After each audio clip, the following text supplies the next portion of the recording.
Hello à tous, j'ai décidé de faire mon petit débriefing de ma semaine de trading en vidéo parce qu'il y a un seul point à en tirer de cette semaine qui peut être très intéressant. Donc, cette semaine a été du 18 au 22 septembre 2023 et on voit que bon, je suis à moins 105 $ brut, moins les commissions encore. Et cette semaine, j'ai pas eu vraiment de trade gagnant. Là, on voit bien, j'en ai eu un et un tout petit. Et tous mes autres trades gagnants, ceux-là, ils sont pas passés.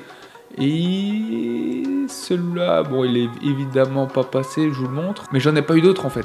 J'en ai pas eu d'autres. Donc tous mes trades gagnants sont pas passés. C'est pour ça que cette semaine n'a pas été folle. Sauf que j'ai perdu plus que ce que je devais perdre. Et pourquoi ? Le 21, ce dernier trade a été sur le pétrole, 100 $, ça va, c'est pas beaucoup. C'est une perte correcte, on va dire. Mais ces deux trades sur le Nasdaq, ici, je n'aurais jamais dû les prendre. Et je les ai pris. Et on verra pourquoi. Donc pour aller sur les marchés, on a eu le FOMC, les taux d'intérêt mercredi le 20 septembre.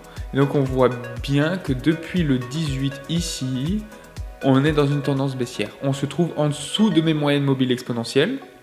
Donc quand on est en 1 heure, là on se trouve en 1 heure, donc quand on est en dessous, je cherche principalement des ventes. Quand on est au-dessus, je cherche principalement des achats, classique, logique. Et puis, il est 20h ici, à 20h, le mercredi 20 septembre, il y a l'annonce des taux d'intérêt. Les taux d'intérêt restent toujours au même point, à 5,50. Et là, on fait un rallye baissier. Un rallye baissier, jusqu'au lendemain de l'ouverture, le 21 à 15h, là. Et quand on fait un rallye baissier comme ça, sur le marché des indices futurs, qu'est-ce qui se passe ? De 445 points, voire même de tout en haut de 500 points. Qu'est-ce qui se passe ? Voilà, là, de là à là.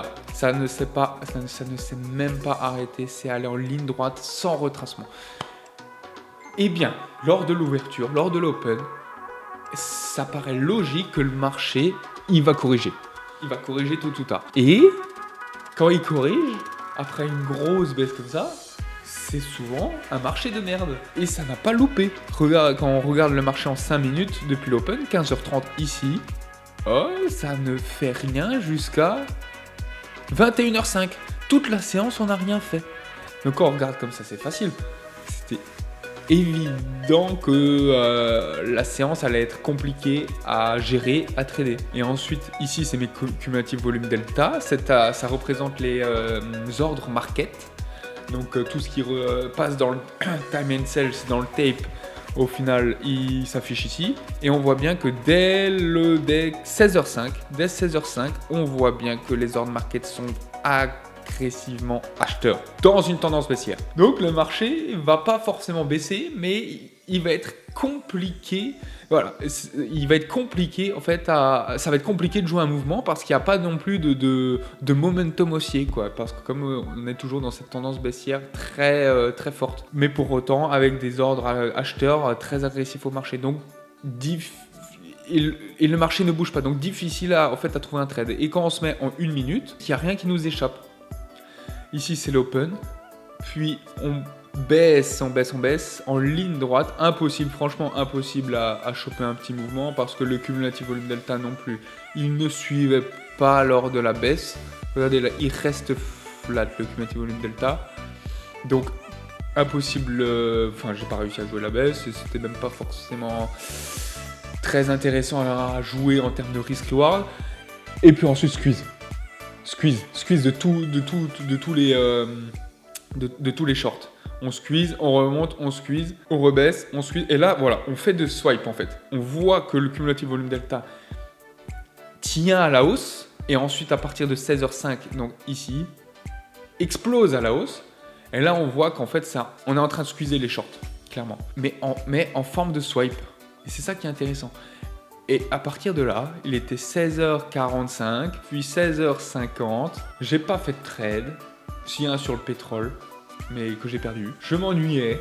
Je vois que ça fait des swipes. Il est 16h50 en 5 minutes. Si je me mets là, on est là. Je vois que le cumulative volume delta est full bullish, malgré qu'on soit dans une tendance baissière. Je m'ennuie et là je vois que bon, le marché fait des swipes comme je l'ai dit avant et que là ça repart. Alors je me suis dit allez là je le chope. Je l'ai chopé quelque part là dans les 80, 84 et puis boum, je me fais excuser. Je me fais excuser ici. Classique. Dans un marché comme ça, normalement, je vois ça, là, je ne traîne même pas. Je traîne même pas dans un marché de merde comme ça. Et j'ai tradé par ennui. Et donc j'ai évidemment perdu. J'ai perdu, frustré, je veux me refaire. Je vois que ça repart. J'achète là, je crois, vers le 74. Et dans la mèche, allez, bam! Je me refais excuser. Perte. 2 petites pertes. Mais 2 pertes de merde que j'aurais jamais dû prendre.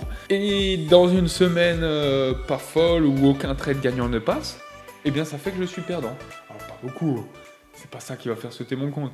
Mais ça impacte la performance, ce genre de trade d'amateur. Et au final, tout ça pour dire que c'est pas, au bout d'un moment, c'est pas le technique qui va poser problème ou la stratégie ou le système de trading, mais quand tu atteins un certain stade, ce qui va te faire être rentable sur la durée, c'est le mental, c'est là-dedans, c'est plus la technique, c'est plus le système de trading, c'est comment tu vas réagir face au marché. C'est est-ce que tu vas réussir à rester discipliné comme un pro face au marché, face aux périodes difficiles, face aux séries de pertes, face au marché qui ne bougera pas comme tu veux, comme tu le souhaites. En attendant toute cette période qu'elle passe jusqu'à ce que le marché revienne en ta faveur pour ensuite profiter de ces moments-là. Et c'est ça qui va faire la différence. C'est est-ce que tu vas être assez professionnel, c'est-à-dire discipliné, respectueux envers ton système de trading pour manager au mieux les périodes de perte dans les marchés compliqués, piégeux, donc c'est-à-dire limiter au mieux les pertes.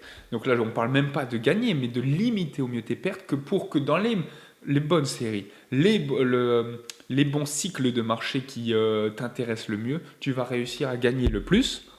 Ou est-ce que tu vas rester amateur, c'est-à-dire que tu n'es pas discipliné, tu te laisses avoir par tes émotions. Dans les marchés piégeux, tu prends autant de risques que dans les bons marchés.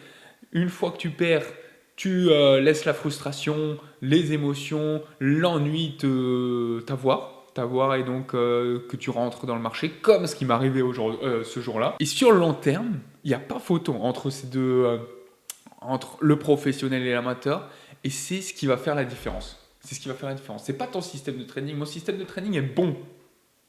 Il m'a dit de ne pas trader ce jour-là. Et j'ai quand même tradé. J'ai divergé mes règles. Et voilà ce qui fera la différence sur le long terme. J'ai pris 2 pertes que j'aurais pas dû prendre. J'aurais dû être dans le positif cette semaine. Je ne le suis pas. Donc voilà, j'ai trouvé ça très intéressant parce que sur le long terme, c'est ce qui fera la différence pour tout le monde.